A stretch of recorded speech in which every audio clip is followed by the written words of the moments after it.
Shalom saudara, puji Tuhan. Mari saudara, segera kita akan masuk dalam bagian firman Tuhan. Kita akan merenungkan bersama-sama pada malam hari ini. Kita buka di dalam Matius pasalnya yang ke-20 pada ayatnya yang pertama sampai kepada ayatnya yang ke-16.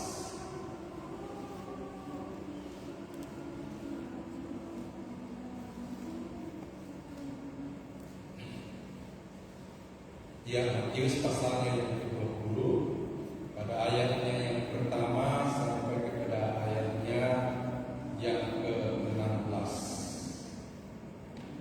Kita akan baca dengan Tuhan yang jelas, saudara, secara bersama-sama. Kita pelan-pelan, tidak saling mendahului.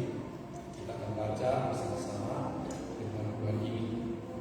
Kalau sudah temukan saudara, kita mulai dari awal ayat pertama sampai kepada ayat yang ke-16. Kita mulai 2-3. Adapun engkau kerajaan surga sama seperti seorang yang pergi keluar mencari pekerjaan di kebun anggurnya.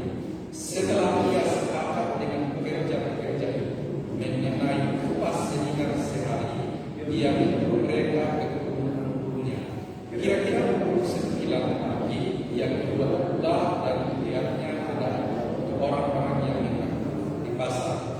Katanya kepada mereka, pergi jugalah kamu ke kebun anggurku, dan apa yang pantas aku berikan kepadamu. Dan mereka pun pergi. Kira-kira pukul 12 dan pukul 3 keluar pula dan melakukan sama tadi. Kira-kira pukul 5 pula ia keluar lagi dan mendapati orang-orang lain pula. Lalu katanya kepada mereka, mengapa kamu menunggu saja di sini sepanjang hari? Kata mereka kepadanya, karena tidak ada orang yang menimpa kami. Katanya kepada mereka, pergi jugalah kamu ke kebun anggurku. Ketika Tuhan itu berkata kepada manusia, panggillah pekerja-pekerja itu dan bayarlah upah mereka, mulai dari mereka yang masuk terakhir hingga yang masuk terakhir.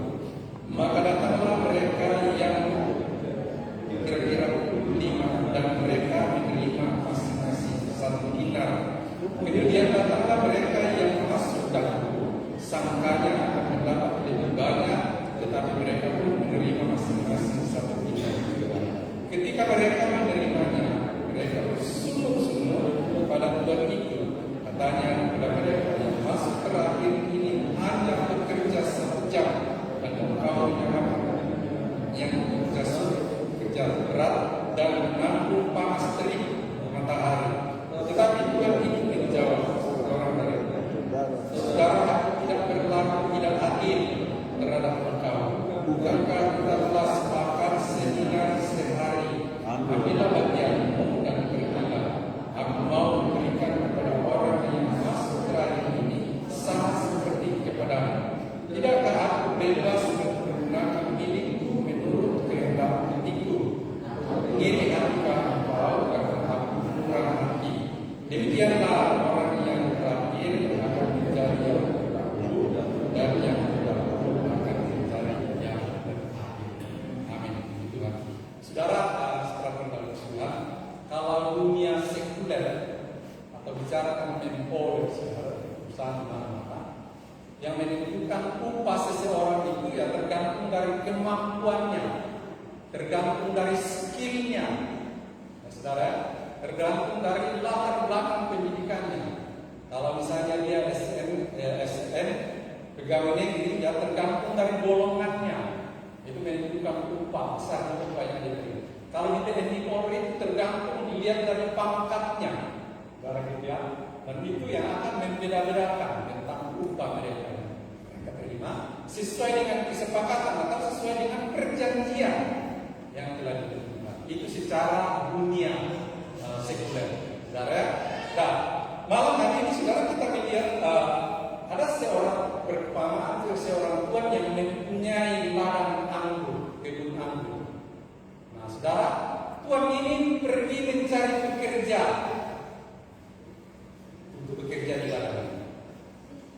Pagi-pagi jam 6 dia sudah keluar dan temukan sekelompok orang yang tidak bekerja dan dipanggil, diterima untuk bekerja, disuruh masuk ke kebun anggur untuk bekerja.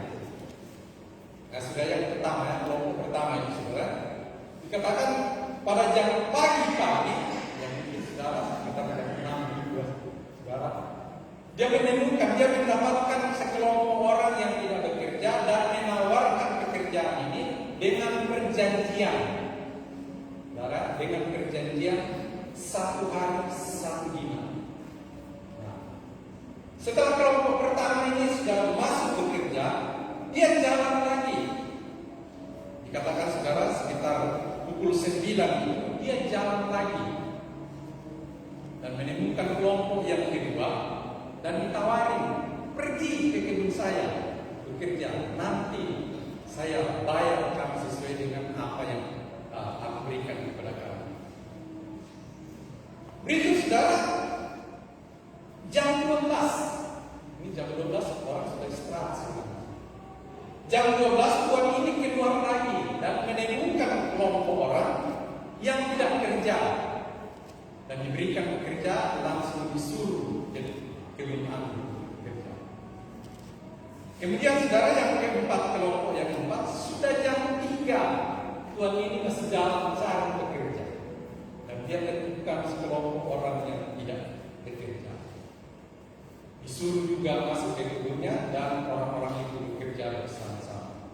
Terakhir saudara, kelompok yang kelima, sudah jam 5 tuan ini masih jalan dan dia menemukan sekelompok orang yang tidak bekerja dan ditawarin pekerjaan, masuk bekerja.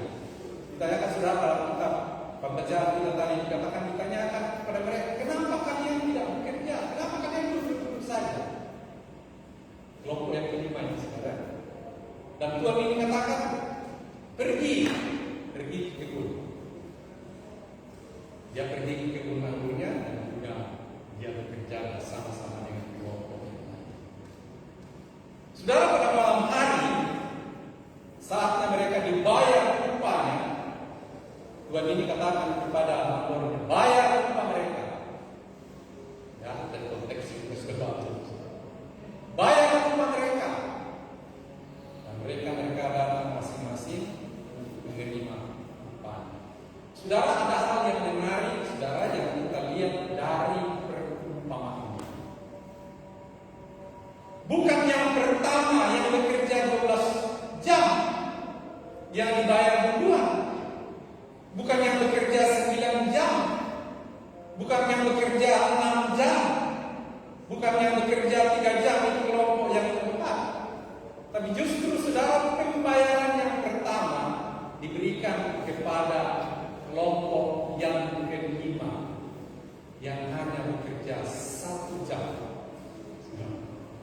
Bayarannya 1 dinar sesuai dengan kesepakatan kelompok yang pertama, kedua dan ketiga. Unik saudara. Dikatakan prioritas pembayaran pertama itu justru yang cuma bekerja 1 jam. Ganda gajinya sama dengan orang yang bekerja 12 jam. 1 dinar. Nah, saudara, waktu mereka melihat kelompok pertama, 2 dan 3, 4 ini melihat bahwa kelompok yang terakhir ini menerima 1 dinar, maka pikiran mereka, sedangkan dia bekerja 1 jam, dia dikasih 1 dinar. Tentulah kita yang bekerja lebih lama nanti akan dapat lebih dari itu. Tapi ternyata saudara, pembayaran gaji mereka kelompok 1, 2, dan 3, 4 itu cuma dapat juga 1 dinar. Nah, ayat 13, 14 saudara, mereka protes. Ini tidak adil. Masa kami yang bekerja sehari suntuk, panas terik, banting tulang, kok kami dibayar sama dengan orang yang bekerja 1 jam? Secara logika saudara, di dunia sekuler, tempoer saudara, mungkin kita juga akan katakan ini tidak adil.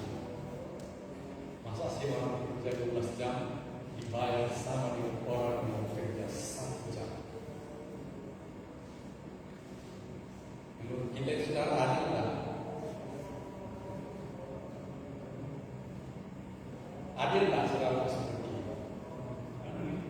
Adil ya? Nah, adil. Kalau secara duniawi itu tidak adil. Tapi nanti kita akan lihat perumpamaan ini tujuannya kemana, yang dimaksud Allah. Saudara, Tuhan ini katakan aku tidak berlaku tidak adil. Artinya dia adil. Kenapa saudara? Tuhan ini sudah melakukan apa yang telah disepakati, perjanjian.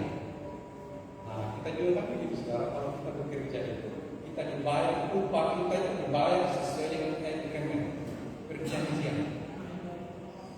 Sesuai dengan perjanjian yang kita tanda-tangan. Nah, tapi ini unik saudara. Orang yang bekerja ini yang begitu perbedaan jamnya itu begitu jauh. Tetapi ternyata upah yang mereka terima itu sama. Saudara, kalau kita melihat dunia sekuler mungkin akan muncul dalam pikiran kita ini tidak. Dan saudara, mari kita lihat apa yang Tuhan maksud. Apa yang pemilik kebun anggur ini maksudkan sehingga dia membuat perumpamaan ini. Coba kita lihat kembali ke ayat yang pertama, saudara. Kita akan lihat ayat yang pertama. Dikatakan saudara, adapun hal kerajaan sorga sama seperti seorang tuan rumah yang pergi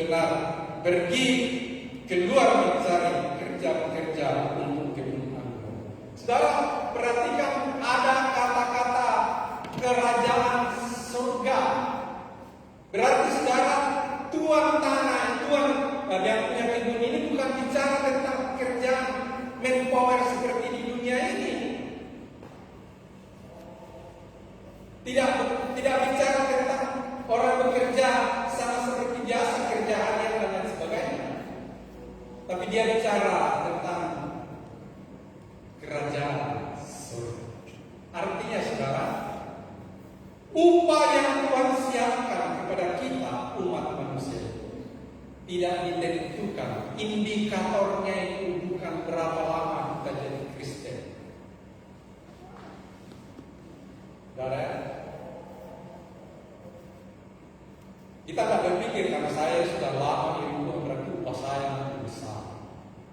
Tak salah. Betul nanti kita lihat. Tapi dari konteks perumpamaan ini kita lihat saudara, keselamatan yang Tuhan tawarkan itu kepada kelompok-kelompok itu sama. Saudara, kalau misalnya saudara katakanlah dia mau berlaku adil sama seperti pikiran manusia, terus dia kasih keselamatan, dia kasih upah terhadap yang satu jam itu setengah selamat, adil enggak saudara? Untuk apa keselamatan? Untuk apa keselamatan setengah? Dan memang tidak ada, Alkitab tidak mencatat tentang orang yang selamat setengah, orang yang 3/4 selamat, orang yang separuh selamat, yang separuh tidak selamat. Tidak ada seperti itu. Janji Tuhan tentang upah itu adalah keselamatan. Hanya satu, keselamatan. Makanya saudara yang sudah 50 tahun, 60 tahun, 70 tahun iring Tuhan, berharaplah bahwa upah sudah menantikan. Sesuai dengan kesepakatan, sesuai dengan perjanjian yang kita sudah terima. Oh, kita semua ini saudara iring Tuhan karena ada perjanjian. Kalau kita tidak mengerti saudara, kalau kita tidak tahu, saudara tidak paham, tidak tahu bahwa kita ini ada perjanjian dengan Tuhan, kekristenan kita jadi bertanya. Itu apa yang Tuhan? Kalau tidak ada perjanjian kesepakatan dengan Tuhan, harus yakin saudara, tidak ada mudah-mudah. Sepanjang kita sudah dibenarkan, saudara, Korintus catat seperti itu. Kalau kita sudah dibenarkan, maka dikatakan kita pasti diselamatkan. Oh, itu sudah upah tawarkan kebenaran dalam keselamatan. Makanya saudaraku, kita jalani kesepakatan yang telah kita sepakati dengan Tuhan. Apapun posisi kita, saudara, mungkin mungkin kita tidak naik di mimbar, kita mungkin tidak pimpin WL, tidak main musik, tidak doa. Tapi sekarang kita lihat dari konteks, tidak ada yang kurang pandang, yang lama, yang setengah lama sudah berada, yang sudah punya perjanjian dengan Tuhan, itu diberikan upah keselamatan. Itu pengharapan saudara. Tidak seperti orang-orang lain saudara punya pengharapan orang-orang lain. Keselamatannya ditentukan dari amal perbuatan. Di keselamatan itu ada orang yang berpikir banyak kan keyakinan. Saudara sudah pernah bilang itu waktu hidup keyakinan di dunia itu bukan pasti. Tapi keyakinan di dalam Kristen itu ada dua, percaya dan tidak percaya. Yang percaya selamat, yang tidak percaya binasa. Itu aja. Tidak ada setengah selamat, tidak ada setengah binasa, tidak ada. Ya, selamat, ya binasa. Makanya Wahyu itu katakan sekarang, siapa yang terus berbuat dosa terus. Tegas itu saudara. Tapi siapa yang sudah berbuat benar, kudus, teruslah berusaha itu kudus. Artinya apa saudara? Karena itu tadi tidak ada setengah selamat, tidak ada setengah binasa. Yang jahat tetap jahat, dan yang kudus tetap kudus. Karena cuma dua jalan ke surga dan neraka. Tidak ada di tengah-tengah. Ya banyak orang main-main saudara di nanti saya dengan negara antara panas dan nanti sekarang bisa bebas semua tapi kadang-kadang punya tangga yang diselamatkan berbahagia, yang tidak selamat menjadi. Makanya saudara kita bersyukur Tuhan mendidik kita, ada perjanjian kita dengan Tuhan, yaitu keselamatan. Dan ini yang harus kita lihat.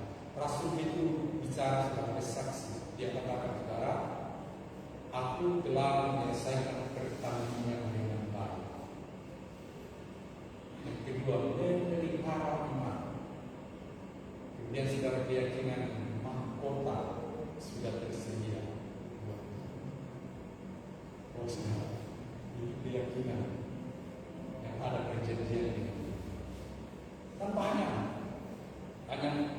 kesaksian Alkitab sudah bicara tentang orang yang dipanggil oleh Tuhan, orang yang punya perjanjian dengan luar biasa. Makanya saudara, dari konteks ini kita lihat bahwa yang dimaksudkan perumpamaan ini dari Tuhan kebun anggur ini saudara bukan bekerja secara reguler di dunia ini, tapi dia bicara tentang keselamatan. Bicara tentang keselamatan. Artinya Tuhan tidak berbeda-beda, tidak menentukan dari lamanya kita iri Tuhan. Mungkin karena katakanlah saudara, mungkin baru 1 bulan iri Tuhan yang tentunya selamat. Oh selamat. Saudara, ada begitu banyak ayat-ayat yang menguatkan, meyakinkan kita saudara tentang keselamatan. Tidak ditentukan dengan waktu, dengan jam, hari. Salah satu contoh saudara, orang yang ada di sebelah kanan Yesus misalnya, detik terakhir hidupnya, saudara dia mengaku dosanya, katakan kepada temannya yang ada di sebelah kiri, kita ini pantas, wajar disalib karena dosa, karena kita membunuh. Namun kita tahu kejahatan apa yang dia lakukan. Itu pengakuan dosa. Merujuk kepada 1 Yohanes ayat 1 pasal 1 ayat 9. Mengaku dosa dan Yesus ampuni. Dia katakan Yesus ini orang ini tidak bersalah. Dia disalibkan bersama-sama. Dan dia mohon kepada Yesus, ingatlah aku apabila engkau datang. Apabila engkau masih. Jawab Yesus apa saudara hari ini. Tidak bicara besok. Tidak bicara turun dulu. Nah, hari ini kau bersama-sama dengan aku di gereja. Cuma berapa jam saudara? Hitungan jam dia sudah bisa. Saudara, saya teringat dulu ada opanya Karisma, bapaknya Mama Karisma, datang di saudara, datang yang kedua itu dia sakitnya serius. Waktu dia sudah tidak sakit serius, saudara, saya sama Pak Albert datang. Kami doa lama ini dan tuntun dalam doa. Datang kan dia masih keyakinan dia Pak, dia dari keyakinan itu masih seberapa. Tapi dia mau kami tanyain, mau kami doakan, tuntun berdoa, mengatakan Yesus itu Tuhan hidup selalu. Kok yang dituntun sesuai dengan Alkitab itu. Dan dia ucapkan ini. Ya, saya tidak tahu saudara apakah sudah memiliki kriteria seperti Roma 10 ayat 10, mengaku dengan mulut, percaya dalam hati. Kalau mulut kami sudah dengar dia mengaku, banyak juga yang pada situ. Dengan mulut dia mengaku Yesus itu dalam Islam. Nah, saudara, kalau disertai dalam hati dia percaya, saya yakin saudara dia ada di sini. Kenapa saudara? Acuannya Roma 10 ayat 10, mengaku dengan mulut, percaya dalam hati dia Islam. Oh, kurun waktu berapa saudara? Tidak lama berselang itu dia dipanggil. Nah, itu tentang kebaikan dan kasih setia Tuhan, kemurahan Tuhan.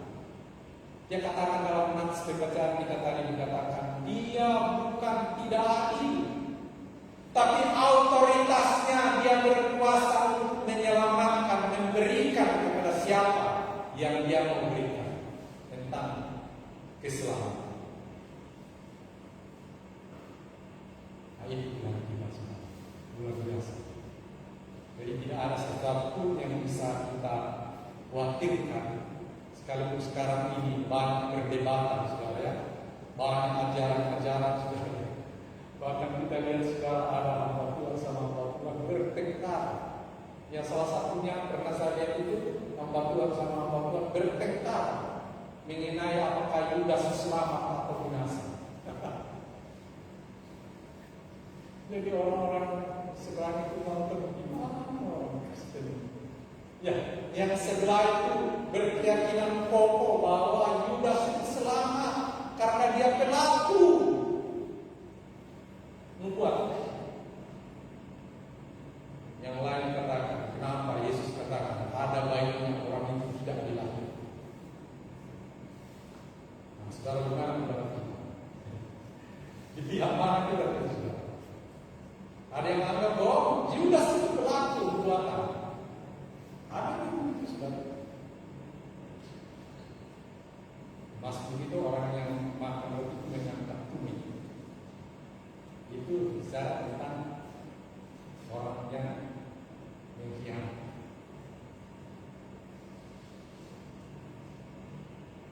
Tapi orang katakan, ya, peringatan keras dari Yesus, dia katakan ada baiknya kalau orang yang mengkhianati tidak dilanjutkan.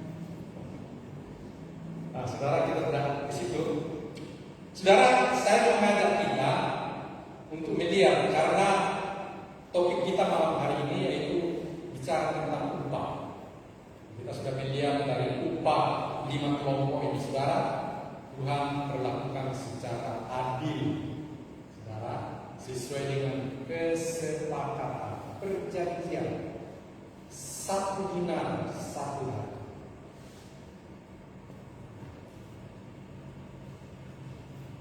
Kita lihat juga saudara, ada Tuhan bicara tentang upaya yang besar. Dan ternyata saudara, upaya itu yang besar. Bisa juga beda saudara, karena ada ayat yang ini. Mungkin dalam pemandangan Tuhan seperti itu saudara. Sehingga dia bicara tentang upaya yang besar. Ada saudara, orang yang disiapkan upaya yang besar.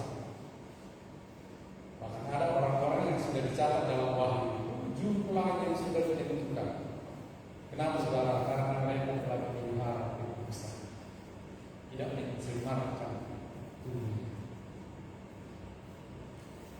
Demikian juga yang upah. Coba kita lihat saudara, Alkitab mencatat tentang Tuhan bicara tentang upah yang besar. Bagaimana meraih upah yang besar? Bagaimana supaya seseorang itu mendapatkan upah yang besar dari Tuhan? Coba kita buka di dalam Matius. Matius pasalnya yang kelima, pada ayatnya yang ayatnya yang ke-10, 11 dan 12. Ya, saudara, Matius pasal 5 ayatnya yang ke-10, 11 dan 12. Firman Tuhan berkata begini saudara. Berbahagialah orang yang dianiaya oleh sebab kebenaran, karena mereka yang mempunyai kerajaan surga. Ayat 11 dikatakan saudara, berbahagialah kamu jika karena aku kamu dicela dan dianiaya, dan kepadamu difitnahkan segala yang jahat. Ayat 12 kita baca sama-sama saudara.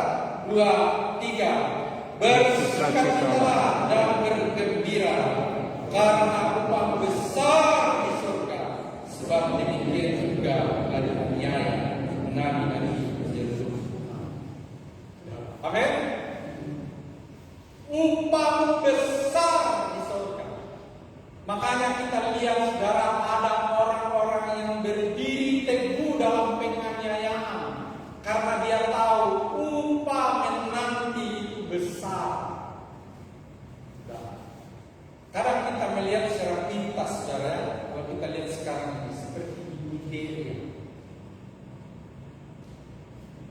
di Sudan, di Korea Utara, di Pakistan. Bapak kita lihat saudara yang di Pakistan, 20 orang yang coba mengirimkan saudara. 20 orang karena imannya mereka dipaksa untuk mati, disuruh gali kuburnya sendiri. Mereka yang gali kuburnya sendiri. Setelah selesai kuburnya, mereka dimasukkan dan mereka ditutup dengan hidup-hidup. Sebab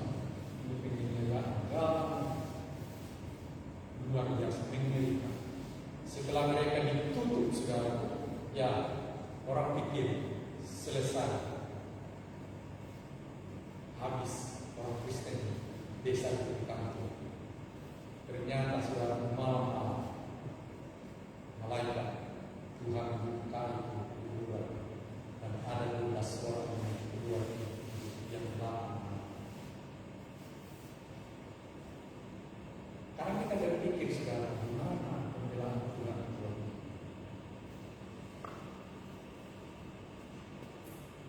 Secara logika itu saudara, gimana pembelaan Tuhan? Orang yang sudah percaya minoritas lagi, tapi kok begitu? Nah, ternyata saudara ada membuat firman yang menggenapi. Kalau benih tidak mati, dia tetap satu saja. Bayangkan saudara, 20 orang ulama jadi sudah tahu hasil, seluruhnya tahu, dan banyak orang tidak dirasakan saudara mencari tahu apa rahasia mereka bisa bertahan kesempatan sampai ke ini. Inilah yang Tuhan Tuhan inginkan, tujuan Tuhan mengizinkan aniaya terjadi supaya yang lainnya bisa diselamatkan. So, kalau tidak ada seperti itu, mungkin ya orang akan anggap itu itu sesat, itu tidak benar, itu setan.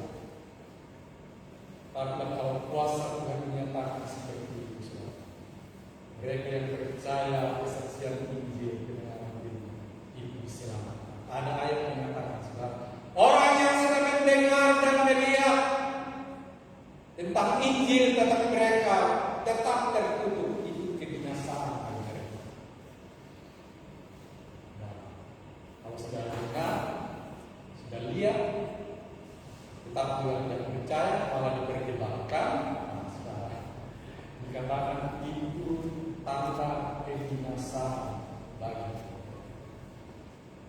Nah, saudara, tidak percaya tentang rancangan Tuhan yang besar. Berikut saudara kita lihat yang sering kita lihat di saksikan Alkitab yang tertulis. Kita ingat tentang peristiwa Stefanus. Saudara ya, dengannya yang mengerikan. Stefanus kalau kita baca dalam Kisah Rasul pasal 6 sampai 7 itu saudara, bayangkan Stefanus mengadakan pembelaan berkhotbah panjang lebar.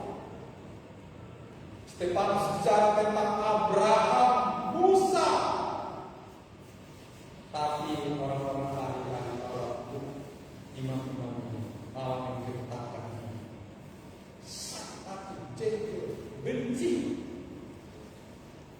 Dalam apa yang disampaikan Stefanus itu adalah firman yang mereka tahu, nubuatan yang mereka sebenarnya tahu, sejarah yang mereka sebenarnya mereka tahu. Tapi ujung-ujungnya saudara, masalah Stefanus diseret sampai satu depan saudara, dia dianiaya, dilempari batu. Stefanus menangis, Stefanus menjerit, dan Stefanus terus bersaksi, memberitakan dan saudara luar biasa tentang pembelaan Tuhan, penderitaan yang begitu mengerikan. Stefanus katakan, aku melihat langit terbuka dan dia lihat Yesus berdiri di sebelah kanan Allah. Coba kita lihat ayatnya saudara. Kita lihat ayatnya saudara dalam Kisah Rasul pasal 5.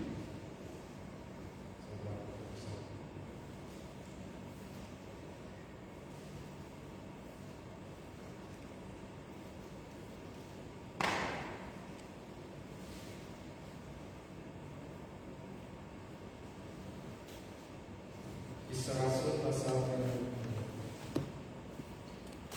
7 ya saudara, ayatnya yang ke-58 mulai. Kita baca sama-sama saudara, ayat yang ke-58 sampai pada ayat yang ke-60. Ya, ini peristiwa dengan ayat yang menghadapi Stefanus. Ya, ayat 57 kita mulai. 57 kita mulai 2, 3. Maka berteriak-teriaklah mereka sambil menutup telinga serentak menyerbu dia. Mereka menyeret dia ke luar kota lalu melemparinya, dan saksi-saksi meletakkan jubah mereka di depan kaki seorang muda yang bernama Saul. Sedang mereka melemparinya, Stefanus berdoa katanya, ya Tuhan Yesus, terimalah doaku. Sambil berlutut dia berseru dengan suara nyaring, Tuhan janganlah tanggungan dosa ini kepada mereka. Dan dengan perkataan tinggal itu yang dilakukan Stefanus saat dia mengalami pembelaan Tuhan. Dia lihat langit terbuka dan dia lihat Yesus berdiri di sebelah kanan. Dia berdoa untuk orang yang melemparinya dengan batu. supaya dia diampuni. Jangan tanggungkan kepada mereka. Kenapa saudara? Ada banyak orang yang tidak mengerti tentang peristiwa. Ya saudara, pas saya renungkan doanya Stefanus ini, saudara, itu yang menjama Saulus. Dia berdiri, dia yang jaga pakai algojo. Mungkin itu yang dilihat Stefanus. Dia Saulus. Justru dia yang jaga pakai algojo. Saudara, doa Stefanus itu jadi kenyataan. Saulus ditangkap, jatuh tersungkur, buta berapa hari, baru dipulihkan menjadi rasa. Sekarang upah besar menunggu bagi orang-orang yang dianiaya. Seperti saya bilang tadi saudara, kadang kita bertanya mana pembelaan Tuhan. Orang-orang yang percaya kepada Tuhan juga harus berlaku seperti itu. Dan saudara, saya juga pernah berpikir seperti itu saudara. Kenapa? Kok bisa seperti itu? Kenapa? Pembelaan Tuhan ini. Dan saudara, saya baca kitab Wahyu. Ternyata di Wahyu 10 itu saudara. Coba kita baca, buka Wahyu pasal 10.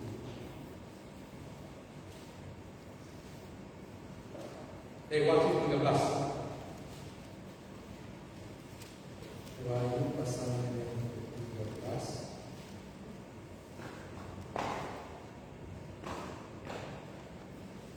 Ya, Wahyu pasalnya yang ke-13, ayatnya yang ke-10. Coba kita baca saudara-saudara tentang ayat ini.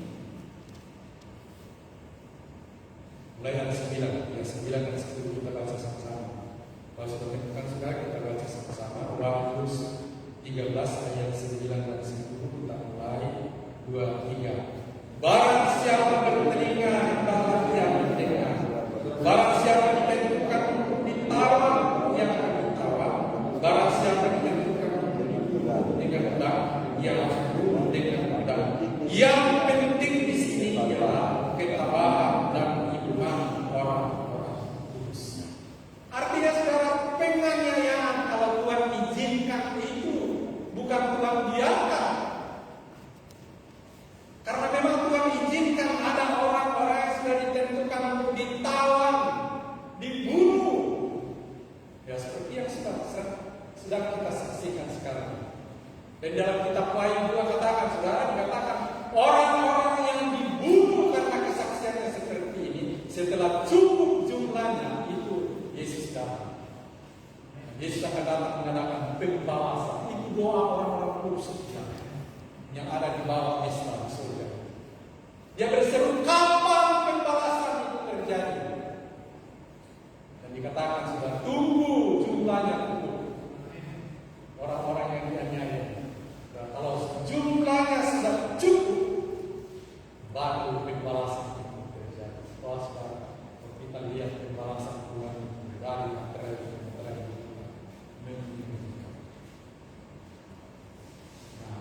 sebabnya saudara, kita tetap pegang agreement perjanjian kita, kesepakatan kita dengan Tuhan. Keselamatan yang Tuhan sudah berikan kepada kita, dikatakan di ayat lain, kita kerjakan dengan takut dan hormat supaya apa saudara, upah yang Tuhan siapkan itu jadi kenyataan. Kita raih sama seperti ayat tadi yang katakan. Demikian juga nabi-nabi yang dulu dianiaya. Sekarang mereka sudah menerima upah. Menerima upah. Mereka telah melewati perjuangan dengan memelihara iman sama seperti yang dikatakan Rasul Paulus. Sehingga mahkota kehidupan tersebut. Saudara, ini bagian dari bantuan saudara.